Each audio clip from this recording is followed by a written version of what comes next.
Yang ke-13 ada pembentukan badan usaha dan likuidasi badan usaha, likuidasi.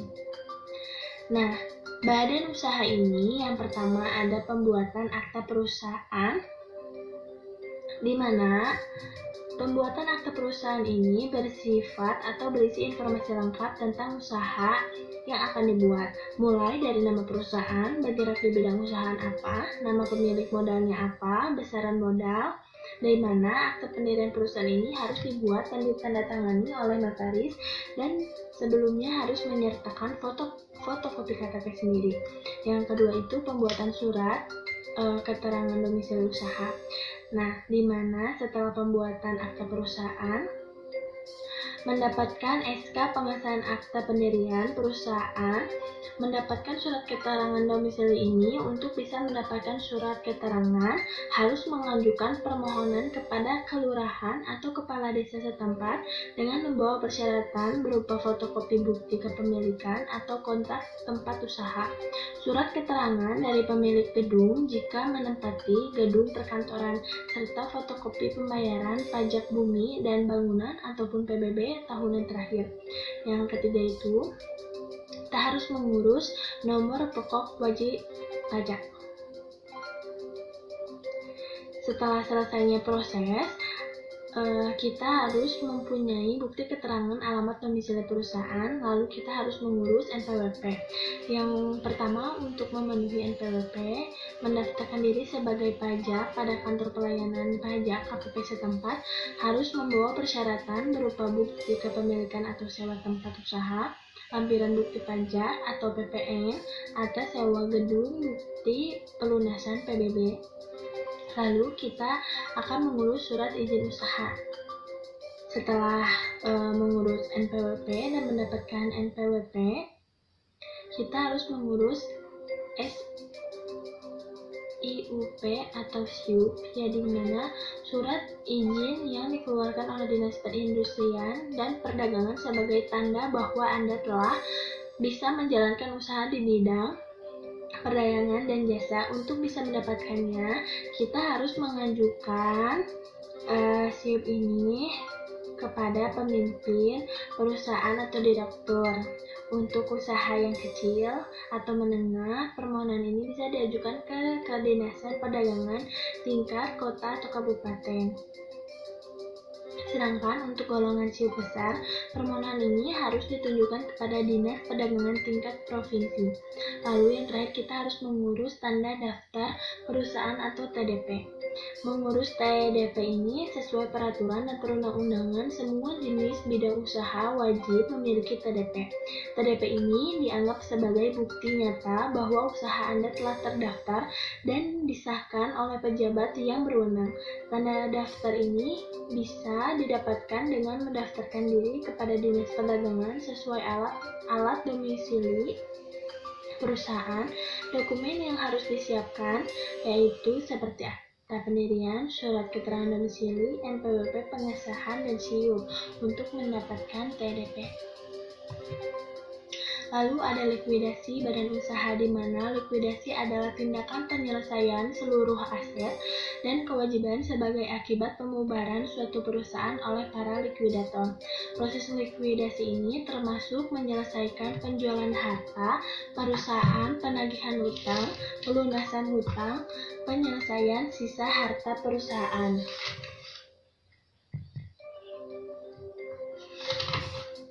Nah, lalu ada dua tahapan likuidasi. Yang pertama itu ada likuidasi sekaligus, di mana likuidasi sekaligus ini proses pembubarannya dalam jangka waktu kurang dari 30 hari secara langsung. Lalu likuidasi bertahap ini memerlukan jangka waktu beberapa bulan dan proses pelaksanaan terminasinya dilakukan lebih dari 1 kali dalam kurun waktu 3 bulan atau sesuai dengan kesanggupan. Selanjutnya ada laporan segmen.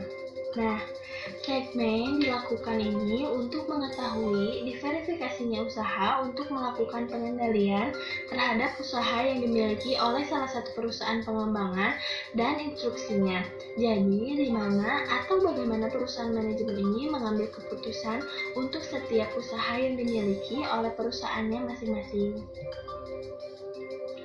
Asumsi pelaporan ini ada non-segmen dan segmen, di mana dalam non-segmen ini, jika perusahaan tidak sesuai segmen, maka di dalam laporan laba ruginya itu hanya ada pendapatan, penjualan, HPP, laba kotor, beban-beban, total beban dari laba bersih.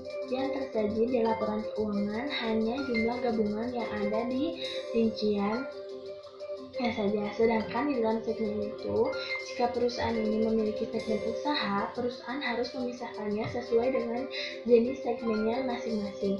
Contohnya, misalnya produk-produk yang diproduksi di mana laporan laba rugi ini memperoleh atau pencapaian pendapatan pada setiap sektornya.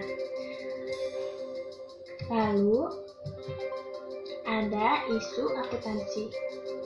Isu akuntansi ini definisi PSAK 5, di mana ada segmen usaha. Segmen usaha ini pengklasifikasiannya dibedakan dari beberapa besar perusahaan menghasilkan produk atau jasa, lebih tepatnya ini ke produknya. Contohnya itu seperti PT Unilever. Yang kedua itu segmen geografis, di mana pengklasifikasiannya ini pelaporan sesuai dengan segmen wilayah dalam menghasilkan produk atau jasanya sesuai dengan ekonomi tertentu. Lalu ada segmen dilaporkan, di mana segmen dilaporkan ini dimaksud secara terpisah, yang segmen operasinya ini dilaporkan secara terpisah, di mana segmen-segmen tersebut dibutuhkan pengungkapan tambahan yang terpisah sehingga fungsi manajemen bisa mengklasifikasikan segmen operasinya untuk melakukan evaluasi posisi keuangan dan finansial operasi perusahaan, sehingga lebih mendahulukan manajemen dalam melakukan evaluasi pengendalian terhadap segmen yang dimilikinya. Adapun karakteristik agresi, di mana itu ada produksi jasa dan proses produksi, pelanggan produk dan jasa, sistem distribusi, sifat lingkungan, pengaturan perbankan akuntansi. Lalu ada uji segmen. Di sini dalam uji segmen ini ada dua uji segmen, yaitu ada uji 10%. Yang pertama, di dalam uji 10% ini ada 10% revenue test. Jadi di dalam tes ini itu kita hanya memilih jumlah pendapatan yang akan dipilih. Lalu setelah menghitung lebih dari 10%, kita ke tahap berikutnya, yaitu 10% profit or loss test, yaitu di mana kita melihat mana yang lebih dari 10% laba ruginya maupun laba ataupun rugi. Lalu ada uji 10% aset test, di mana kita menjumlahkan aset. Lalu setelah uji 10% ini selesai atau lolos, maka kita masuk ke dalam uji 75%, di mana uji ini adalah uji external revenue test.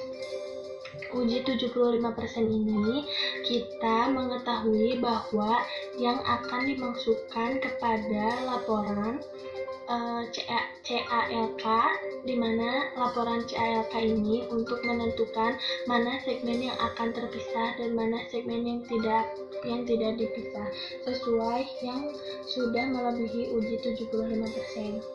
Untuk melakukan uji 75% ini pun harus lolos dari uji 10% dari 3 uji 10% komponen ini. Lalu ada periode laporan keuangan. Periode akuntansi yang rentan waktunya ini digunakan dalam laporan keuangan di Indonesia. Periode akuntansi ini di Indonesia biasanya memakai bulanan, triwulan, semesteran, dan tahunan. Yang kedua itu ada periode kalender, di mana pelaporan yang dibuat ini sesuai dengan kalender 1 Januari sampai 31 Desember.